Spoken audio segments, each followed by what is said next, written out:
Hello everyone, welcome to भैया maths वाले। तो बच्चों, अभी एक सबसे बड़ा क्वेश्चन है कि डिप्लोमा वाले स्टूडेंट जो एटीसी के एग्जाम होने वाला है उसमें एलिजिबल है कि नहीं। I mean not diploma, diploma plus B Tech वाले जो डिग्री के स्टूडेंट होते हैं वो एलिजिबल है कि नहीं है। तो बहुत सारे बच्चों का मैसेज आ रहा था, तो ये वीडियो मैं पहले ही बनाने वाला था 2 दिन पहले, बट बहुत ज्यादा मेरा शेड्यूल बिजी है तो इसलिए मेरे को टाइम नहीं मिल पाया। ठीक है, तो देखो यहाँ पे मैं प्रूफ के साथ आपको बताने वाला हूँ कि एकदम शॉर्ट रखूंगा वीडियो को। आपको पता है मेरा आदत है, मैं टू द पॉइंट बात करता हूँ, फालतू की बकवास नहीं करता हूँ। तो मैं आपको कम से कम टाइम में इंफॉर्मेशन में ये बताता हूँ कि एलिजिबिलिटी क्राइटेरिया एक्चुअल में है क्या। अगर आप ध्यान से देखोगे कि इन्होंने जो प्रोवाइड किया है ना, इनका जो एलिजिबिलिटी क्राइटेरिया है एटीसी नोटिफिकेशन 2022 का नोटिफिकेशन जो अभी 3-4-5 दिन पहले निकला है ना, तो इसमें इन्होंने लिखा है कि junior executive air traffic control के लिए full time regular bachelors degree of 3 years in science और full time regular bachelor degree in engineering any discipline physics and mathematics should be subjects in any one of the semester. ठीक है, अब देखो मैं एक बात क्लियर कर देता हूं, जो बीटेक बीई वाले हैं वो तो एलिजिबल हैं, चाहे आप किसी भी ब्रांच से हो आप तो एलिजिबल हो। आपके लिए तो क्वेश्चन ही नहीं है। ये क्वेश्चन किन के लिए है कि सर हम डिप्लोमा किए और डिप्लोमा के बाद जो आप 3rd सेमेस्टर में एंट्री करते हो इंजीनियरिंग में, सर हमने वो किया है तो क्या हम एलिजिबल है। तो इसके अकॉर्डिंग लिखा गया, देखो in any one of the semester, two भी नहीं बोला है, किसी भी एक सेमिस्टर में अगर आपके पास फिजिक्स एंड मैथमेटिक्स है तो इसके लिए फिर क्या हो जाओगे, आप एलिजिबल हो जाओगे। बट यहां पे सबसे बड़ा सवाल ये उठता है ना कि यार हर साल का वही ड्रामा है। 2020 में जब इन्होंने एग्जाम निकाला वहां पे भी एक सवाल आया था। 2022 में जो इनका नोटिफिकेशन आया था, अभी जो एग्जाम होकर गया जुलाई महीने में एग्जाम था 27 जुलाई को, उसमें भी इन्होंने सेम प्रॉब्लम रखा। मुझे एक बात समझ में नहीं आती यार, मतलब जो भी इंसान ये सब के पीछे जो हेड है, कोई तो हेड होगा ना, अगर एक पैनल भी है तो उस पैनल का कोई तो हेड होगा। मुझे तो ये समझ में नहीं आता कि उनको पता भी होता है कि मतलब देश दुनिया में हो क्या रहा है। अगर आप एक एग्जाम कंडक्ट करा रहे हो, आपको एक कॉम्पिटेंट अथॉरिटी बनाया गया है, तो आपको पता होना चाहिए कि क्या हो रहा है, बच्चों में क्या डिस्कशन हो रहा है, क्या उनको कुछ प्रॉब्लम आ रहा है। मुझे ऐसा लगता है ना कि इनको रेस्पॉन्सिबिलिटी देने के साथ साथ ना एक बात और कहा जाता है कि आपको ना बच्चों का क्लास लेना है। यार कोई बात हुआ, मतलब यार जब देख रहे हो कि 2 साल से वही क्वेश्चन बार बार आता है तो आप लोग क्यों क्लियरली और प्रॉपर्ली मेंशन नहीं कर देते हो, इतना कॉम्प्लेक्स क्यों बनाते हो। देखो मतलब कम्युनिकेशन का मतलब क्या होता है, जैसे मैं आपसे बात कर रहा हूं तो it should be very specific, right, कि आपको समझ में आ जाए। अब मैं आपके सामने चिंग चांग शुंग फांग फांग करूंगा तो आपको कुछ समझ में आएगा, नहीं आएगा ना। तो इन द सेम वे जब आप कुछ नोटिफिकेशन निकाले हो तो इसका जो रिटर्न है वो इतना ज्यादा एक्सप्लिसिट होना चाहिए कि एकदम ही समझ में आ जाए। जब आप इस तरीके की चीजों को लिखते हो ना तो बहुत सारे बच्चों को डाउट होता है। तो जो भी इसके पीछे रिस्पॉन्सिबल है, मतलब मैं क्या ही बोलूं, मतलब मेरा तो वॉइस भी उन तक पहुंच नहीं पाएगा, है कि नहीं। लेकिन एक बार जरा सोचो कि यार आप लोग मतलब ये कैसा देते हो।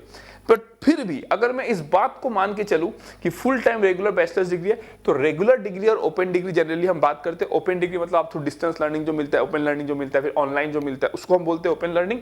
और एक हो गया आपका रेगुलर, जो आप क्लास अटेंड करते हो, आप कॉलेज में जाते हो, है ना, और प्रॉपर तरीके से आप एग्जाम लिखते हो और जिसके बेसिस पे आपको डिग्री मिलता है। ठीक है, तो यहां पे मैं एक आपको सैंपल दिखाने वाला हूं। ये मेरे एक स्टूडेंट का है ना, जिसने बाकी चीज तो मैंने मार्क्स कर दिया है, तो जिसने आपका देख सकते हो इलेक्ट्रिकल इंजीनियरिंग में एडमिशन लिया डिप्लोमा के बाद 3rd सेमेस्टर में, है ना।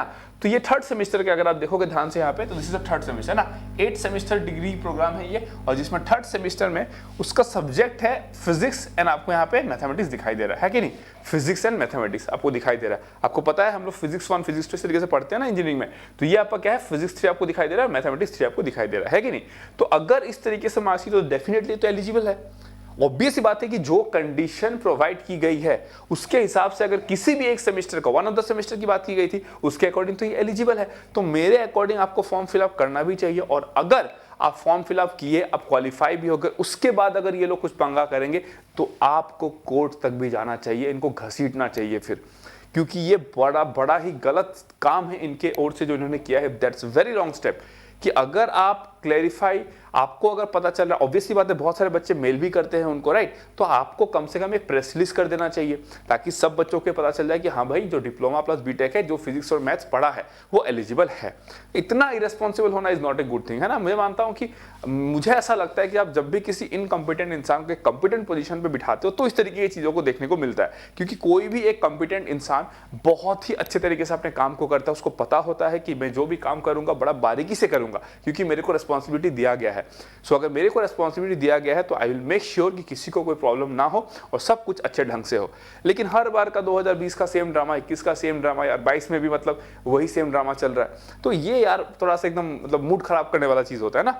तो मेरा आपके लिए अगर आप पूछोगे sir moral of the story क्या है, तो मोरल ऑफ द स्टोरी ये है कि जो इनका है उसके अकॉर्डिंग अगर आपके पास में ऐसा कोई मार्कशीट है थर्ड फोर्थ सेमेस्टर में, अगर आप डिप्लोमा के होगे तो ये फिफ्थ से तो मिलेगा नहीं आपको, फिजिक्स और math fifth six seven eight में नहीं होता है, जो होता है फर्स्ट सेकंड थर्ड फोर्थ पे ही होता है। तो अगर आपके पास में ऐसा मार्कशीट है देन यू आर एलिजिबल। अगर आपके पास में ये भी नहीं है then you are not eligible. अगर आप फिजिक्स मैथ्स नहीं दिखा सकते थर्ड और फोर्थ सेमेस्टर पे that means you are not eligible, as simple as that.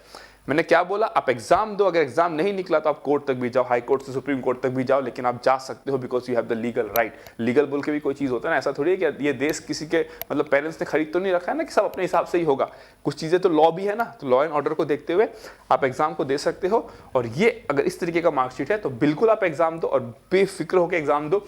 Definitely अगर आप क्वालिफाई होते हो तो you will be A part of the air traffic control team. ठीक है, डन। तो बहुत सारे बच्चों का ये डाउट हो रहा है, तो आई होप सो कि मैंने अच्छे तरीके से विद प्रूफ आपके डाउट को क्लियर कर दिया।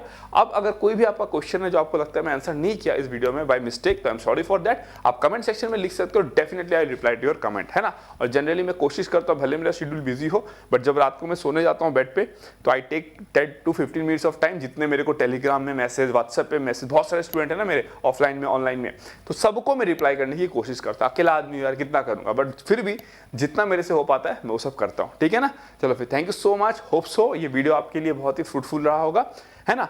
और आपके जो भी फ्रेंड्स हैं जिनको ये डाउट है तो प्लीज आप उन तक इस वीडियो को शेयर कर देना, सो दैट उनको भी इन्फॉर्मेशन मिल जाए। ओके, चलो thank you so much and all the very best for your preparation. 22 तारीख से आपका फॉर्म फिलअप स्टार्ट हो रहा है, तो प्लीज एंड डेट तक मत वेट करना। बहुत लोग होता है ना कि सर 21 जनवरी को लास्ट डेट है तो हम 21 जनवरी को ही करेंगे, ऐसा नहीं करना चाहिए। सर्वर बिजी हो जाएगा, सर्वर में ज़्यादा ट्रैफिक हो जाएगा तो कुछ प्रॉब्लम हो सकता है, राइट। तो इसीलिए आप पहले ही फॉर्म फिलअप कर देना है, जब टाइम रहेगा उस हिसाब से आप फॉर्म फिलअप कर देना। ठीक है, चलो thank you so much, good bye.